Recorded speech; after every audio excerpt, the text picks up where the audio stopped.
Welcome to the VarsityKansas.com Big Show. I am Joanna Chadwick of the Wichita Eagle and VarsityKansas.com, and we are taping here at KSN.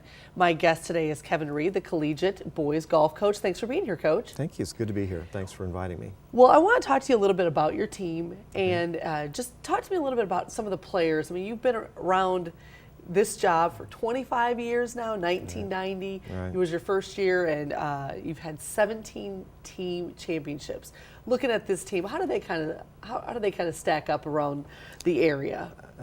This team, compared to past collegiate teams, I would say we don't have as many kids playing this year as we've had in the past. It may be one of the smallest teams I've ever had. We have 8 golfers. Usually we have 10, 12, 14, somewhere in that range. So we have 8.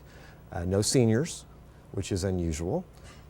We have, though, a good core of our team back from last year. 4 of the 6 who played in the state tournament for us last year are back. 1 junior, Cameron Chugg, and 3 sophomores, Ian Treblecock, Jack Larson, and Kendall Reed.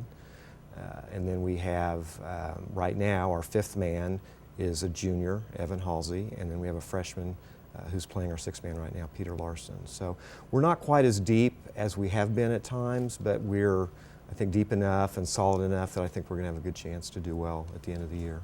Well, you know, you constantly are going against bigger schools throughout the year, although I don't really know if that affects anything, does it? Not really. I mean, I think it helps us to have this, to play the schedule that we play. I'll say that. We play courses that are challenging in our tournaments that I think prepares us well. We play against bigger schools primarily, as you mentioned. We will see only 2 3A schools during our regular season. We'll see Heston 3 or 4 times, I think, and Independent maybe just once or twice.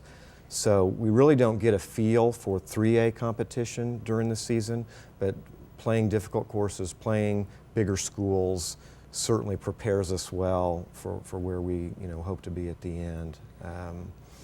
We see today we're playing out at Teradyne in Andover Central's tournament, and we'll see Bueller's got a very good team this year. Andover's got a very good team. I'm not actually sure who all is going to be there today, but playing those against those kind of teams, tournament in, tournament out, is good preparation for us. And we don't, historically, we don't win a lot of those tournaments. I think we're competitive, we do well, but those are tough tournaments to win. Well, when you have the kind of expectations, though, at the state level, those 17 state championships, I mean, obviously there's got to be very proud of that. How do you keep that up? Is there pressure to keep it up? Well, I guess I would say I don't feel a lot of pressure. I mean, I think the kids, we don't talk about it, quite frankly. And I've never known that may be good that we don't. It may be better that we do talk about it. The kids are certainly aware of it. I mean, and the thing with our team, part of the reason we've had such a good long run is we've got kids, we've got continuity. We tend to have, we don't end up with a team that's 4, 5, 6 seniors and then they're all gone and we're starting over. So it's been nice where we've just had, 1 or 2 very good players in each class, and there's been continuity. They get accustomed to the state tournament, and it's just, that's kind of success breeds success in a way. They certainly obviously want to do well and do their best, and I want that for them. There's not a whole lot in my mind that you can really do about that. They've just got to learn how to deal with that, and tournament pressure for everybody. So most of our kids have played a lot of tournament golf, so they're probably as prepared for it as anybody would be. How do you prepare for the wind, though, that you're going to face today and every day it seems in the spring? Seems like it's been a little bit more of that this spring. April usually tends to be a little bit windier. May, hopefully it'll calm down a little bit, but we practice in it. I try to talk to the kids about how to play shots that minimize the impact of the wind, but again, that's something you just got to have the experience, practice it. I told them today, it's going to be windy, obviously, maybe even windier than we've seen in any of our tournaments, and I suggested to them that they bring their sense of humor, because you can't, it's going to do what it's going to do. It's the same way for everybody. Right. And crazy things can happen, and you just do the best you can. And try not to make a big deal of it. I mean, if the more you dwell on it, you know, the tougher it can be too. So I love that. I just think gotta we go should play. approach more things with a sense of humor. I There you like go. that. Well, and sometimes that's a challenge, but you know, Yes. we'll see how that goes today. Well, you know, in the area, along with you guys, I mean, Capen has had just an incredible program over the years. Yep. And that's a very good team. We were talking beforehand that Capen had a tournament where they had one under par, one over par. One over par. That's They're four scores. Right. Yeah, it's phenomenal. I think they'd be. I really mean this. They'd be competitive with a fair number of college golf teams. I mean, they've got a deep team. Their junior varsity came to our tournament Friday and won it. Wow. Yeah. So. Yeah, that's a very well. Of course, they have Sam Stevens. They've got Sam, and they've got Matthew Gilbaugh is going to play Division I somewhere. In fact, at our first tournament, well, the only tournament where we played against their varsity, he was playing as their sixth man. Wow. Believe that or not. And Nick Hours going to UMKC. Jared Burns is an underclassman who I suspect is going to get some D1 interest, and Alex Graff, and they've just got a lot of kids right now who are very good players, and they compete against each other. And again, the more you have of that, and the more they're competing against each other, it's going to make them better. Right. So they're good. May South is outstanding this year. We've seen them once.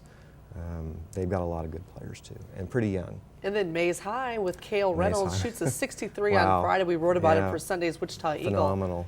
What an incredible round. Yeah, that's. There have been some low rounds. I mean, not that teams that I've coached or tournaments I've been in that I can recall those sorts of rounds. I remember at Salina, a state tournament a few years ago, Dodge Kemmer Yes. and Zach Potter both shot 66. Wow. Great golf, you know, Great. obviously. And Yeah, those and two, they were fun They to were watch. fabulous. And our best player at that point, Spencer Christian, finished third and shot even par. You know, so you shoot even par and you finish third. Well, that's what can happen. That's golf what can for you. happen. That's right. Well, let's talk about that. What can happen with golf? One of the favorite topics for golfers and golf coaches is what if the state association went from the current one-day tournament to a two-day tournament? How would that change things, and would it be better? I think it would be better. I think it'd be a better tournament. It adds some elements that you know, obviously the one-day tournament doesn't allow. You've got the situation where, you know, whoever's leading, individual or team, has to sleep on that and be ready to come back the next day and perform well again. And sometimes that pressure is, you know, you've got to learn how to deal with that too. I think that would be an improvement.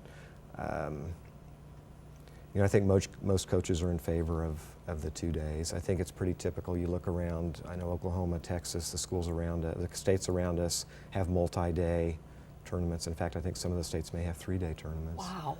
Yeah. So that's certainly going to separate the field.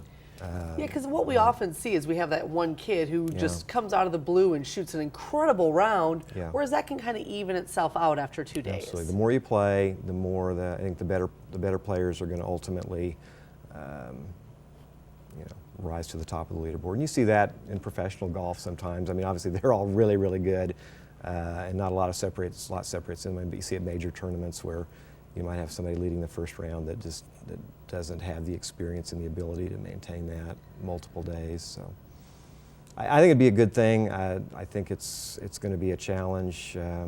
Might be a few years before it happens. I hope it will. Yeah, I think it'd be a great thing for golf. It would be. Well, Coach, thank you for being here. I sure do well, appreciate it. thank And you. good luck the rest of the season. Appreciate it very much. Thank you, Joanna. All right, well, that is it for the VarsityKansas.com Big Show, and you can check me out in a live chat on Wednesday at VarsityKansas.com. I will be chatting from 1 to 2 p.m. on Wednesday. Thanks so much for watching the Big Show. We'll see you next week.